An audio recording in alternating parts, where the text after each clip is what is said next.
Hello and welcome to my used book haul video. So one of my favorite things to do when we are traveling around the country in our camper is to visit used bookstores as well as little free libraries. My youngest talks about being on trips and not wanting to be book stranded. I would agree with him, and so it's been really exciting to go out and find new books to add in that we haven't yet read. I was able to find a bookstore called Second and Charles. You may have them in your area. They're a big chain of used bookstores. They also have toys and movies and all kinds of collectibles. And it's really fun to just peruse the store. One of the things that I love about Second and Charles is that they sell used books as well as new books. And so they just intersperse on the shelves new books with used books. So if you want to resell your books, you just bring them in, you can get cash or you can get credit from Second and Charles, and then your used books go right on the shelf and they are at a really great discounted price. In the middle grade section, they had this huge shelf of Warriors books, as well as this beautiful Lois Lenski Strawberry Girl hardcover. I found some Tom Swift vintage hardbacks right next to Madeline L'Engle. And then they have these connections versions of the Bronte books, which I think are similar to annotated, maybe slightly abridged, but they were beautiful. And then The Emerald Atlas by John Stevens is a wonderful fantasy. It's quest. It is full of peril and moving between time. It's actually part of a series. I've only read the first one, but really enjoyed it. And then we came across this beautiful vintage copy of King of the Wind by Marguerite Henry. I read this recently with my kids, and it provides a genetic explanation, background history of how Arabian horses ended up in Europe. It is kind of sad, but definitely interesting. My hot take on Emily of New Moon is that I prefer this book to Anne of Green Gables. I think the Anne series is better, but the actual one-to-one comparison, I just enjoy this best. A Boy Called Christmas by Matt Haig. This is a good example of a used book. It's clearly marked on the tag. Has anyone read this book? We've only watched the video on Netflix and loved it. If you haven't read Wildwood, I recommend it. It is another quest book and also anthropomorphizes animals. There are two beautiful copies of Heidi here. As I look at this, I wish I had gotten that one right there, the big illustrated one. There's also this vintage one, which is also lovely, but man, I love that illustrated version. There also is His Dark Materials in an omnibus paperback. And we have read that first one. I think we're going to watch the movie together. I think it's PG-13, but such a great book. And then A Wolf Called Wander is actually one of my son's favorite books. He recommended it to me, and it is about a wolf who gets separated from his pack and has to survive. We love Jonathan Auxier in our house, and Sophie Quire is actually my favorite of his. I would recommend reading it if you haven't. Another book that I would recommend is The Dark is Rising by Susan Cooper. It is a phenomenal middle grade fantasy from the 1960s. It's a series and it's Newbery winning. Look at this beautiful version of Lewis Carroll's Alice in Wonderland. I love the gold foiling and the fall theme on it. And then here's this Percy Jackson paperback version. I love that. And you'll see later there actually is here a Percy Jackson area end cap. It has that big illustrated version that I really would love to get. And then all these paperback versions, not just of Percy Jackson, but of a lot of Rick Riordan series. Then we move into the adult area. I do wish I had gotten a Confederacy of Dunces. And then here they have the YA books. Some of them are hardcover, which are lovely. Then we move into the fantasy section with a couple different copies of The Lord of the Rings and The Hobbit. We've got Game of Thrones. We also have this V.E. Schwab set. The fantasy section is actually pretty large. They've got Robin Hobb there, Robert Jordan, some Brandon Sanderson, more Lord of the Rings. It's just a big section of fantasy, which I love. Okay, so here we are on the haul part. This is what we actually brought home with us from the store. So I grabbed this The Little White Horse by Elizabeth Goudge copy. We have some vintage ones, but my daughter wanted one that she could just read whenever she wanted. And then we got this Gail Carson Levine Fairest, which is a Snow White retelling. We got another Gail Carson Levine as well. It's called A Tale of Two Castles. It has dragons and all sorts of wonderful parts to it. I can't wait to read it. We grabbed this Sword Mountain. This is an interesting book where the girl who wrote it is really young, and my daughter actually has the first couple of her books and was excited to find that one. My son grabbed The Castle in the Mist, which was a fantasy. We got The Clockwork Crow, which is a winter Christmas fantasy middle grade book, which has a beautiful cover.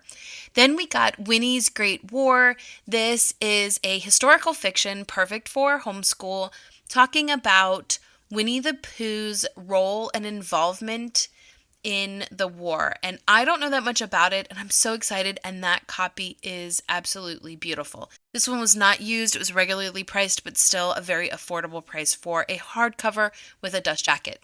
We also got Redwall by Brian Jacques.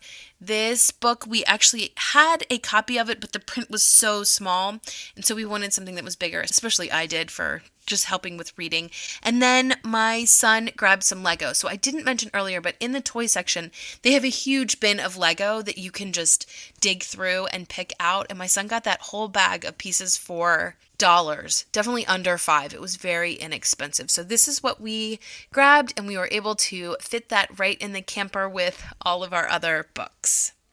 And then while in South Carolina, I went ahead and plugged in our location in the Little Free Library app. 2 of them were complete misses. They were empty, like completely empty. But the rest of them actually created a really great haul.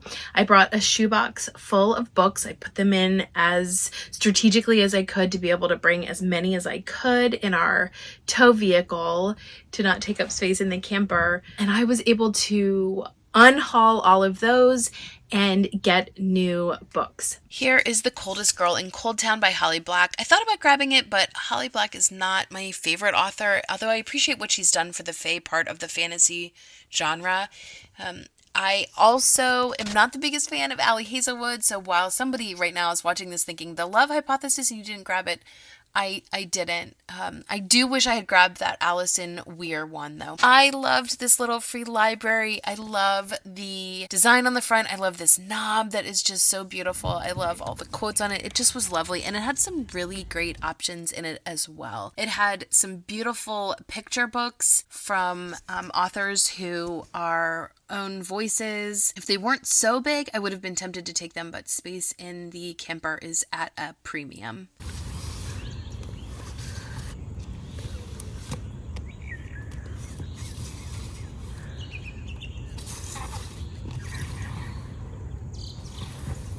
I saw this Jane Yolen. I almost grabbed it, but instead grabbed a different one, which you'll see in a bit. So in this Little Free Library, I found a couple books that were interesting. So while these bedtime stories, the cover was beautiful, I was not interested, but I did find this The Curate's Awakening by George MacDonald.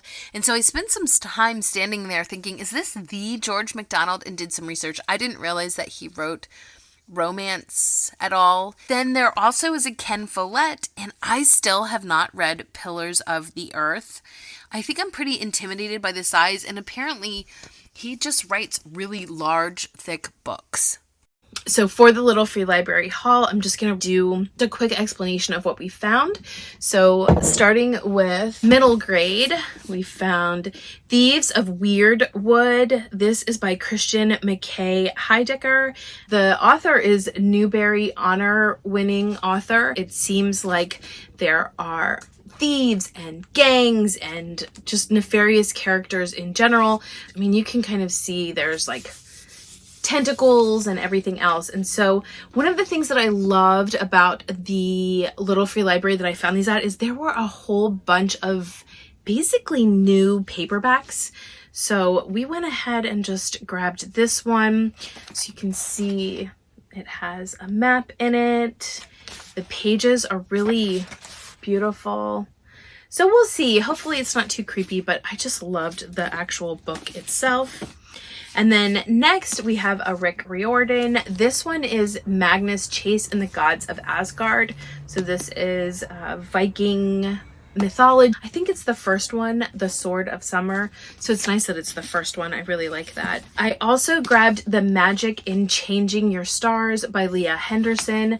This is an interesting story. This is a little boy who can dance and sing, but when he did his audition for a school play for The Wiz, he didn't do well. He tries on his grandfather's tap shoes. It says, steps into a whole new reality. So I'm wondering if he then goes back in time, which reminds me of The Lightning Queen, and I loved it so much, and this seems like it may have a similar vibe as that does.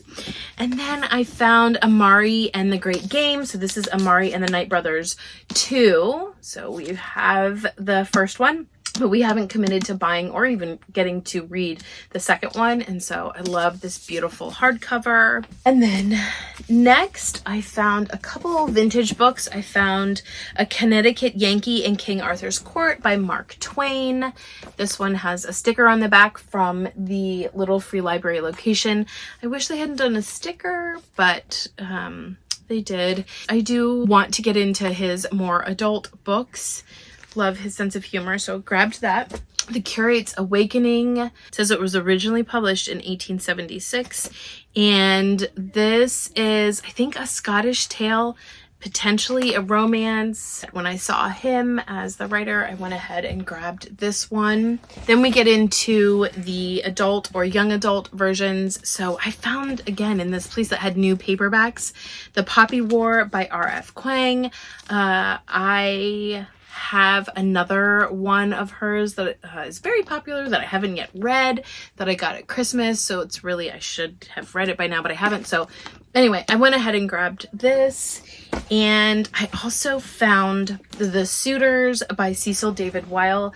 This, I mean, the way that it described it was that it was reminiscent of Edith Wharton writing about the Gilded Age. And so this is just sort of a satire on really wealthy in the French Mediterranean area. But I figured I love France, and so I wanted to read this. It has menus in it and dinner party descriptions. So wanted to grab that. Almost done.